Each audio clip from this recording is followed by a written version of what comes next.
Andy Dickerson, new offensive line coach, talked about the advantages of having a veteran offensive line to coach. It's great because you can learn from them. Again, I worked Joel out a million years ago when he was coming out, but I've also been in a room where I've seen, Andrew Whitworth, who, is the same age as me, and he was playing. And so when he talked, there's, volumes that come with that. So if Joel starts to make a point, or Jack, or Jed, if anybody makes one of those points and they're talking to a young guy, I think giving them ownership and listening to their thoughts and ideas. I like to work with the players.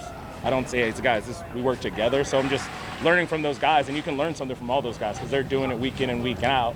And so it's a blessing to learn from those guys. I've been a part of younger rooms, older rooms, so it's the diversity of within the room. So just trying to learn as much as you can from everybody, and again, put the best product together possible.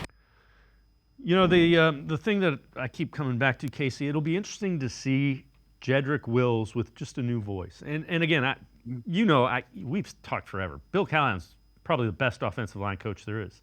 Sometimes just a different voice, a different way of doing it gets you where you want to go. I think there's a lot more there with Jedrick Wills that you haven't seen yet.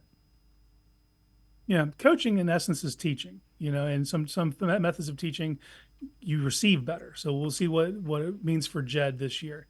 And he has a ton of pressure on him to perform. And if you just look across this offensive line, I just can't imagine a better situation for a first-year guy to come into a new scenario and have this much experience at his disposal. Between Teller and Joel and Jack, it's Poach, it's everyone. There's a ton of starts under their belt already, so you're not dealing with guys that are trying to figure out their way in the league.